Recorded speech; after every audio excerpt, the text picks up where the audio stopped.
Hello everyone and welcome to an incredible game from round 4 of this year's FIDE World Rapid Championship. It is Magnus Carlsen with white versus Rapport playing with the black pieces, and this game, I mean, it's just beautiful. In the previous game you've seen Magnus battling it out with Arjun and Gaisi. They've traded on into an endgame. Magnus was slightly better, but he was much better on time and he was just able to outplay Arjun. And okay, Magnus Carlsen, we could argue, is the best player in every form of chess, every time control, and it's hard to surprise him, it's hard to play against him, but some would say it is easier to play to create complete madness on the board and try to outplay him there than go into an endgame. And here he plays against a modern master of the mystic arts, Rapport, and he will, well, you guys will really love this one. So let's check it out. Magnus with white opens with pawn to e4.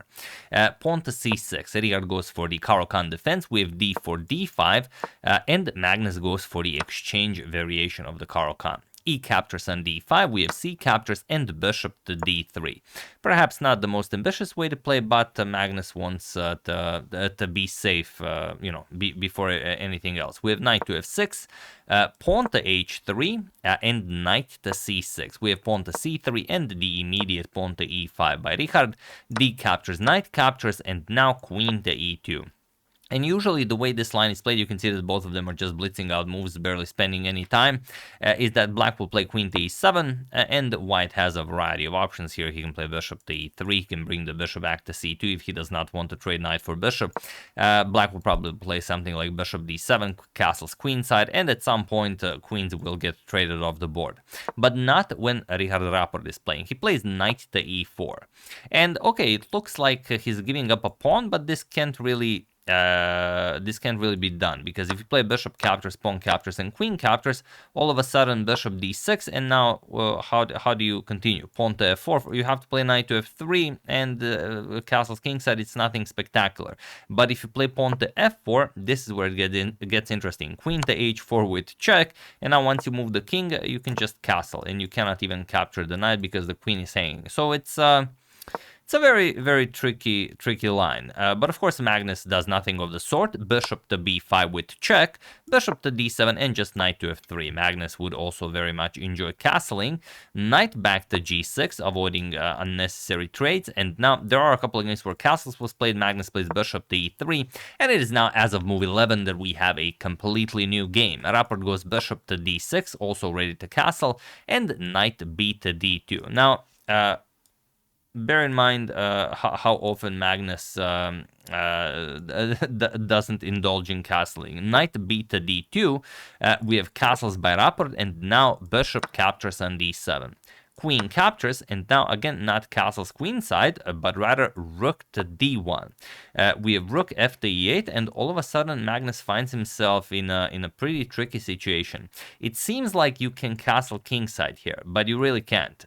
Point being that if you castle kingside here, knight to f4. And it looks like it doesn't do all that much because you can capture and also play queen e1. The problem with capturing is that there's this annoying knight captures on c3 move, attacking the queen and the bishop on f4.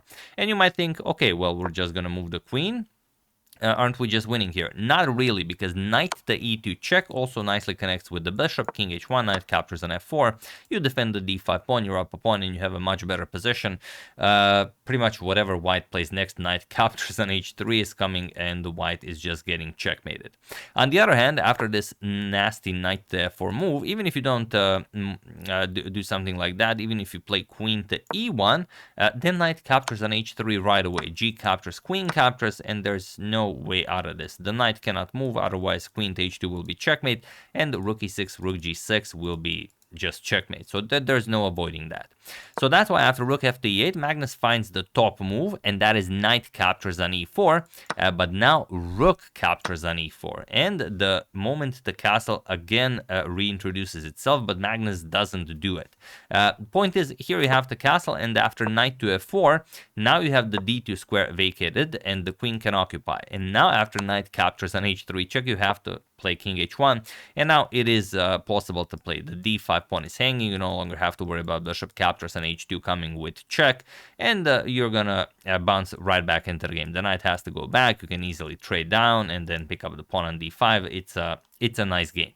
However, after rook captures on e4, knight to g5 by Magnus, putting pressure on the rook, and now Richard just goes knight to f4.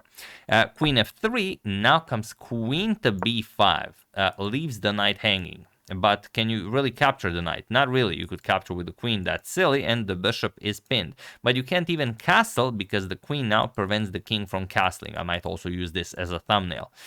You're never really worried about queen captures on b2 because, of course, Rapport wants to keep the queen on this diagonal, preventing Magnus from castling. So, okay, g3. Chases away the knight, but not Rapport. Rapport goes pawn to f6, attacks the knight on g5, and now Magnus is already down to 1 minute on the clock. Richard has over 8 minutes on the clock, and there's only one move that sort of keeps Magnus in the game, but it's not a move you find easily. You have to play pawn to a4.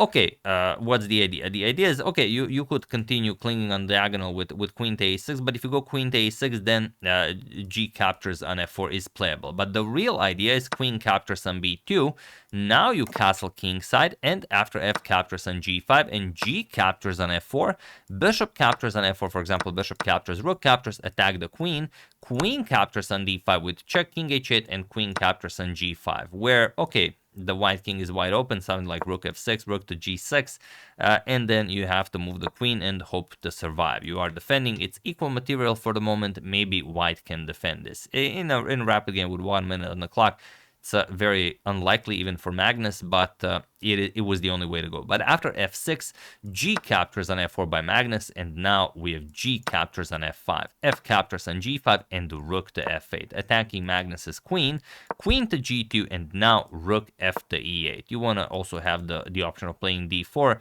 so you need the rooks defended, and now what can Magnus play? You still cannot castle. Magnus would love it if Rapport captured the b2 pawn so he could castle, but no, Rapport just maintains the pressure. So Magnus goes queen to f1. He offers a queen trade, but now, only now, Rapport plays queen captures on b2 with Magnus's own queen preventing castles. Now we have rook to d2, attacking the queen, but he was in this position on move 23 that Magnus Carlsen resigned the game, as there is nothing more to be done here. Maybe he lost on time. I wasn't watching the live replay, but doesn't really matter, because what Rapport would play next is just the game over, and I'm sure you guys see it without even castling. Not this, this was a mouse slip by me, but you know, if you guys want, you can even pause the video, but I know you don't need to, because just rook captures on e3. There's nowhere for that white king to go. F captures, rook captures, and now you either go here and then queen captures on d2, or you give up the queen. I mean, it's all very much a losing position. Rook g3 check, only one move, queen g2, and now you're just gonna get checkmated. So beautiful, beautiful game by Rapport. 22 moves, 23 if you count Magnus's rook to d2. But yeah, I'm calling it a 22 move miniature with the black pieces against Magnus Carlsen. Absolute masterpiece by Rapport. You know, whenever he plays, he just stuns everyone. Like I said, a true modern master of the mystic arts. I'm always very, very happy to cover his games, especially when he's playing well. I mean, what else could you ask for? So yeah, that's the game. Hope you guys enjoyed it. I would like to thank Darren Little, Jerry Drever, The Animated Chemist, Roger Stone, and Robert Arathon for your contribution to my channel. Thank you a lot. I really appreciate it. As usual, you can check 2 of my previous videos here. Thank you all for watching, and I will see you soon, continuing to cover this wonderful event until it finishes. So thank you all. I will see you soon, and have an excellent rest of your day.